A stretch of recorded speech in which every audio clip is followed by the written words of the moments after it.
네, 앞뒤 좌우분들과 함께 인사해 보실까요? 참 잘 오셨습니다. 함께 인사하겠습니다. 네, 한 번 더 인사하실 때 영과 진리로 예배합시다. 함께 인사하겠습니다. 네, 오늘 이 시간 주님을 예배하시는 모든 일신교회 성도님들 가운데 영과 진리로 예배하며 하나님이 부어주시는 충만한 은혜와 풍성한 사랑이 넘쳐나게 되시기를 소망합니다. 오늘은 예배부 헌신예배로 함께 하나님을 예배하고 있습니다. 그래서 우리가 예배에 대해서 함께 이야기를 좀 나눠보고자 합니다. 신앙생활을 하다 보면 너무 익숙하게 사용하는 많은 표현들이 있는데 가만히 생각해 보면 과연 이 표현이 맞는 것일까? 하나님 앞에서 합당한 표현인가 하고 한 번쯤 고민하게 되는 순간들이 있습니다. 예를 들어 예배 보러 간다 라는 표현이 그렇습니다. 본다는 마치 구경하는 것처럼 들린다면서 예배 드린다 라고 해야 맞다 라고 주장하시는 분들이 있습니다.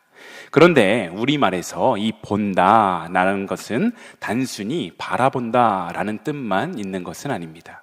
잔치 보러 간다 라는 것은 구경하러 간다는 말이 아니라 그 자리에 함께 참여한다 라는 뜻이고, 상주 보러 간다 라는 뜻은 위로하고 함께 하러 간다 라는 뜻이지 않습니까?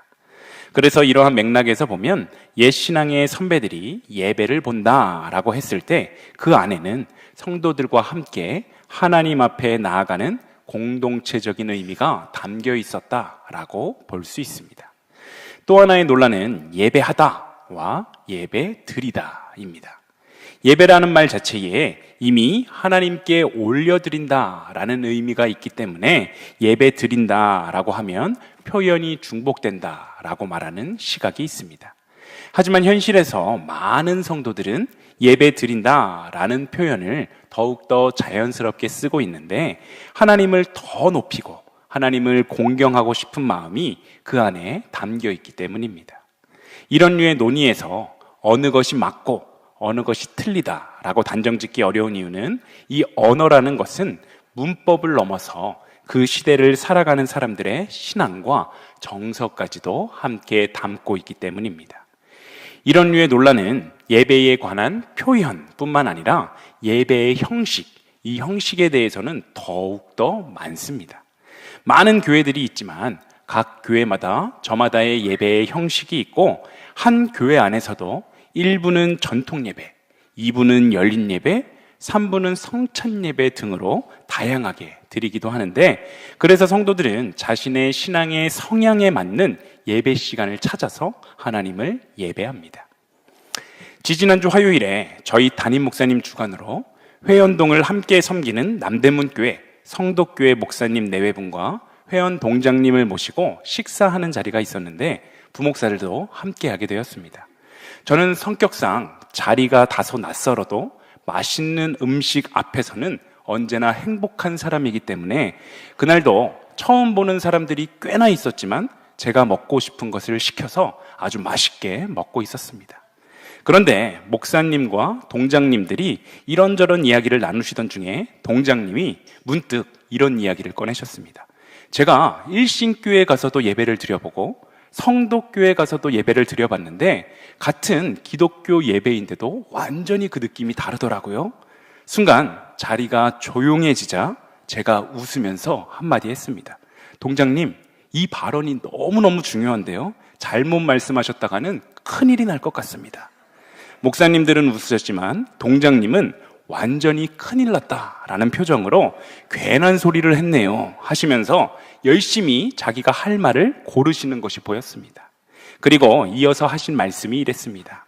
일신교회 예배는 어렸을 때 처음 교회 갔을 때처럼 따뜻하고 편안하고 친근한 느낌이 있었다면, 성도교회 예배는 예배당에 들어서는 순간부터 경건한 분위기에 압도되어서 정말 조용하고 경건하게 예배할 수 있었습니다 라고 말씀하셨습니다. 같은 하나님을 향한 예배이지만 그 형식과 분위기가 얼마나 다양한지 이것을 보여주는 이야기입니다. 이처럼 예배의 표현과 형식은 정말 많이 있고 논란이 참 많습니다. 그런데 저는 이러한 논의 자체는 문제라기보다 오히려 긍정적인 의미가 있다라고 생각합니다. 이 모든 고민의 출발점은 결국 어떻게 하면 하나님을 더 합당하게 높일 수 있는가라는 마음에서 출발하기 때문입니다. 하나님께 드리는 예배이기에 어떠한 표현이 더 합당한지, 어떠한 태도가 더 바른 태도인지, 어떤 형식이 더 적절한지 진지하게 고민하는 것은 당연한 일인데, 이러한 고민의 중심에는 하나님을 향한 경외와 존중이 담겨 있습니다. 하지만 분명한 것은 만약 이러한 고민에서 하나님을 향한 마음, 이것이 빠져 있다면 어떤 표현이 더 좋은지, 어떠한 형식이 더 중요한지는 아무런 의미가 없어진다는 것입니다. 표현이 아무리 정교하고 형식이 예배학적으로 한치의 빈틈이 없어도 그 안에 하나님을 향한 중심이 없다면 그것은 껍데기에 불과한 예배입니다. 반대로 중심이 살아있다면 형식은 그 중심을 담아내는 멋진 그릇이 될 수 있습니다. 오늘 함께 읽은 요한복음 4장은 바로 그 예배의 본질에 대해서 예수님께서 직접 말씀해 주시는 장면이 담겨 있습니다. 어떤 표현을 쓰느냐, 어떠한 형식으로 예배를 드리느냐를 넘어서 하나님께서 찾으시는 예배, 하나님이 기뻐 받으시는 예배가 무엇인지 함께 살펴보도록 하겠습니다. 먼저 오늘 본문에 앞선 요한복음 4장 20절에서 사마리아 여인이 예수님에게 이렇게 질문을 하는데 우리가 함께 읽어보겠습니다. 4장 20절입니다. 우리 조상들은 이 산에서 예배하였는데 당신들의 말은 예배할 곳이 예루살렘에 있다 하더이다. 아멘. 지금 사마리아 여인은 예수님께 하나님께 예배드리려면 도대체 어디서 예배해야 합니까? 우리 조상들은 이 그리심 산이라 이야기를 했고 유대인들은 예루살렘이다 라고 이야기를 하는데 도대체 어디가 맞습니까? 라며 현실적인 질문을 예수님께 던지고 있습니다. 그런데 사실 이것은 단순한 장소의 논쟁이 아니라 우리 전통이 맞냐, 너희의 전통이 맞냐, 정체성과 자존심이 걸린 그러한 질문이었는데 사마리아 사람들과 유대인들은 수백 년 동안이나 서로를 향해 너희의 예배는 잘못됐어 라고 지적하며 경쟁했기 때문입니다. 이 질문에 예수님의 대답은 전혀 예상 밖의 방향으로 흘러가는데 본문 21절은 예수께서 이르시되 여자여 내 말을 믿으라 이 산에서도 말고 예루살렘에서도 말고 너희가 아버지께 예배할 때가 이르리라 라고 말하고 있습니다. 이 산도 아니고 예루살렘도 아니다. 지금 예수님이 하시는 말씀은 장소가 문제가 아니다 라는 이야기입니다. 그러면서 22절에 너희는 알지 못하는 것을 예배하고 우리는 아는 것을 예배하노니 이는 구원이 유대인에게서 남이라 라고 말씀합니다. 지금 사마리아 사람들은 모르고 예배하고 유대인들은 알고 예배한다. 구원은 유대인에게서 난다 라고 말씀하시기 때문에 유대인의 편을 드시는 것 같기도 하고 질문을 한 사마리아 여인의 입장에서는 상처가 될 수도 있겠다라는 마음이 들기까지 합니다. 하지만 예수님은 지금 유대인들이 우월하고 그보다 사마리아인들은 미치다라고 이야기를 하시는 것이 아니라 예배의 본질, 이 본질에 대해서 설명하려고 이 말씀을 꺼내신 것입니다. 즉 참된 예배는 올바른 예배 대상에서 시작된다는 것입니다. 메시아, 곧 구원자가 이 유대인의 계보를 통해 오신다는 것, 이것은 이미 오래전에 쓰여진 구약 성경 전체에서 예언해 오던 사실이었습니다. 그 약속된 메시아를 알고 예배하느냐, 모르고 예배하느냐의 차이를 말씀하고 계시는 것인데 참된 예배는 장소나 전통이 아니라 누구를 예배하느냐, 이것에 달려있는 것이다 라고 말씀하시는 것입니다. 아무리 정성스럽게 준비한 선물이라도 그것이 엉뚱한 사람에게 전달된다면 그것은 선물로서의 기능이 없습니다. 아무리 화려한 포장지로 싸고 리본을 달고 정성스러운 카드를 써도 받는 사람 이름을 틀리게 써버린다면 그 모든 정성은 의미를 잃어버리게 되는 것입니다. 예배도 이와 마찬가지입니다. 예배의 형식이 아무리 훌륭하고 찬양이 아무리 감동적이어도 예배 대상이 잘못된다면 그 예배는 참된 예배가 될 수 없습니다. 이 지점에서 우리가 고민해 봐야 하는 것은 과연 우리의 예배의 대상은 정말 하나님인가 하는 것입니다. 요즘 예배와 관련해서 자주 들려오는 이야기가 있습니다. 그것은 팬데믹 이후로 많은 교회들이 유튜브로 예배를 송출하기 시작하면서 성도들이 이른바 교회 쇼핑을 하는 그러한 현상이 생겼다라는 것입니다. 손가락 움직임 한 번만으로도 다양한 교회, 다양한 목사님의 설교를 들을 수가 있기 때문에 설교가 더 좋은 목사님, 찬양이 더 은혜로운 교회에 예배를 찾아 온라인으로 이곳저곳을 옮겨 다니는 것입니다. 물론 이러한 현상이 꼭 나쁜 것이다 라고 단정할 수는 없습니다.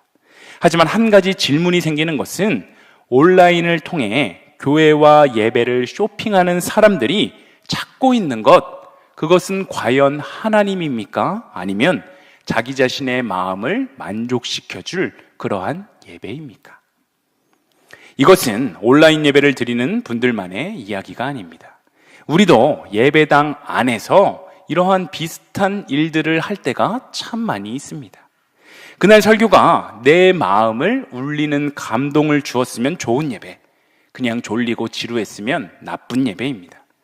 찬양 선곡이 내 마음에 쏙 들면 은혜롭고 마음에 안 들면 예배가 집중이 안 됩니다. 예배의 말미에 함께 뜨겁게 통성으로 기도하는 시간에 내 옆 사람이 기도를 너무 큰 목소리로 뜨겁게 하면 시끄러워서 은혜에 방해를 받습니다. 이 모든 것들은 어느 순간 예배의 기준이 하나님이 아니라 내 감정과 취향이 이렇게 달려있는 것을 보여주는 대목입니다. 이러한 맥락에서 우리는 오늘 본문을 이렇게 이해할 수 있습니다. 하나님을 예배함에 있어 최대의 우상은 바로 나 자신이다. 예배를 드리러 왔는데 예배의 주인공이 어느새 내가 되어 있는 것, 이것이 예배에서 가장 경계해야 할 함정이라는 사실을 우리는 반드시 기억해야 합니다. 그렇다면 하나님께서 원하시는 진정한 예배가 무엇입니까? 본문 23절과 24절은 이렇게 말하는데 우리가 함께 읽어보겠습니다. 함께 읽습니다. 아버지께 참되게 예배하는 자들은 영과 진리로 예배할 때가 오나니 곧 이때라. 아버지께서는 자기에게 이렇게 예배하는 자들을 찾으시느니라. 하나님은 영이시니 예배하는 자가 영과 진리로 예배할지니라. 아멘. 예수님께서 지금 영과 진리로 예배하라 라고 말씀하십니다. 사실 이 말은 교회에서 정말 자주 듣는 말씀인데 막상 영과 진리로 예배하는 것이 구체적으로 무슨 뜻입니까? 라고 묻게 된다면 선뜻 대답하기가 쉽지 않습니다. 예수님이 24절에서 하나님은 영이시다 라고 말씀하시는 것은 하나님이 그리심산 어느 바위에 붙어 계신 분이 아니다 라는 것을 뜻합니다. 하나님은 특정 장소나 특정 건물, 특정한 형식에 얽매이지 않는 분이시기 때문입니다. 한 발 더 나아가 이 말씀은 하나님이 영이시기 때문에 바로 우리들도 영으로 그분과 만나야 한다라는 것을 말씀하는 것입니다. 영으로 예배한다 말하면 신비한 체험 같은 것, 이런 것들을 가장 먼저 떠올리는 사람들이 있습니다. 하지만 영으로 예배한다는 이것은 반드시 눈물이 흘러야 한다거나 뜨거운 감정이 있어야 한다는 것을 말하는 것이 아니라 주님과의 인격적인 만남입니다. 지금 이 자리에 하나님이 계신다라는 그 사실을 의식하고 그 하나님 앞에 한 인격으로서 내가 바르게 서는 것, 이것이 바로 예배입니다. 이런 경험이 있으시지 않습니까?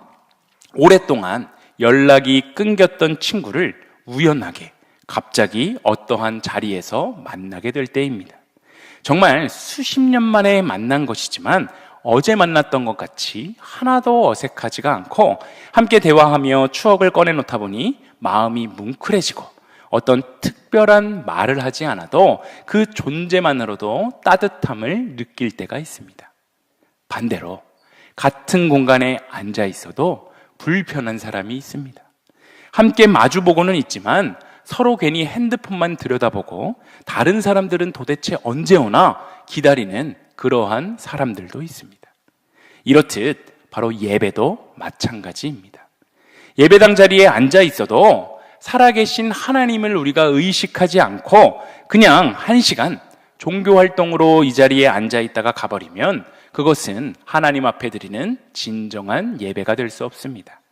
영으로 예배한다는 것, 이것은 지금 여기 이 자리에 하나님이 계신다라는 사실을 생생하게 의식하며 그분과 인격적으로 교제하는 것입니다. 그것은 거창한 신비 체험이 아니라 예배할 때 온 마음을 하나님께로 향하는 것, 바로 이것에서 시작되는 것입니다. 찬양을 부를 때 가사의 의미를 되새기며 그 고백을 나의 고백으로 삼고, 말씀을 들을 때 이 말씀이 지금 나에게 주시는 말씀이구나 하고 받아들이는 것, 이것이 바로 영으로 드리는 예배입니다. 그렇다면 진리로 예배한다는 것은 무엇입니까? 진리로라는 말은 단순히 참된 이치로 진실한 마음으로 예배한다는 것, 이것만을 의미하지 않습니다. 진리는 예수님이 나를 위해 십자가에 죽으시고 부활하셨다는 그 사실, 그 복음이 바로 진리입니다. 이 진리를 알고 이 진리 위에 서서 드리는 예배가 진리로 드리는 예배인 것입니다. 부모가 자녀를 위해서 평생 동안 희생하며 산다라는 이 사실을 머리로는 알고 있습니다. 그런데 어느 날 어린 시절 앨범을 보다가 낡고 해진 부모님의 옷사진을 발견하고 그게 어린 시절 나에게 더 좋은 것을 사주기 위해 아끼고 아끼셨던 부모님의 흔적임을 깨닫는 순간 가슴이 먹먹해지면서 눈물이 쏟아집니다. 이것은 단순한 감동이 아닙니다. 그 희생의 실체를 알았기 때문에, 깨달았기 때문에 감사하는 마음에 흘러나오는 눈물입니다. 예배도 마찬가지입니다. 예수님이 나를 위해 무엇을 하셨는지 그 십자가의 의미를 제대로 알면 알수록 예배는 점점 더 깊어질 수밖에 없습니다. 진리로 예배한다는 것은 바로 이 십자가의 의미를 바르게 깨닫고 그 은혜 위에 굳건히 서서 드리는 예배, 바로 그것이 진리로 드리는 예배입니다. 결국 영과 진리로 예배한다는 것은 이 두 가지입니다. 하나님이 지금 여기, 지금 이 자리에 살아 역사하고 계시다라는 것을 의식하는 것, 그리고 예수 그리스도의 십자가 복음 위에 굳건하게 서는 것, 이 두 가지를 기억하며 참된 예배를 올려드릴 수 있는 일신교회 모든 성도님들이 다 되시길 소망합니다. 마지막으로 한 가지를 더 생각해 봤으면 좋겠습니다. 우리는 예배 시간마다 하나님을 찾아 나서며 하나님, 오늘도 나에게 은혜를 주세요, 오늘도 나를 좀 만져주세요 라고 고백하지 않습니까? 그런데 오늘 본문은 놀라운 반전을 보여주고 있는데 23절 하반절의 말씀을 우리가 함께 읽어보겠습니다. 함께 읽습니다. 아버지께서는 자기에게 이렇게 예배하는 자들을 찾으시느니라. 아멘. 우리가 하나님을 찾는 것이 아니라 하나님이 먼저 우리를 찾고 계시다라는 뜻입니다. 하나님이 영과 진리로 예배하는 자를, 참된 예배자를 먼저 찾고 계신 것입니다. 설교를 준비하며 적절한 예화들을 찾던 중에 1983년 이산가족 찾기 방송에서 전국을 울렸던 김복연 할머니의 사연을 알게 되었습니다. 전쟁통에 5살 아들을 잃어버린 어머니는 즉각 아들을 찾고 싶었지만 간첩 누명을 쓰고 억울한 옥살이를 하느라고 아들을 제때 찾지 못했고 결국 30년이 넘는 세월 동안 아들을 찾아 헤맸습니다.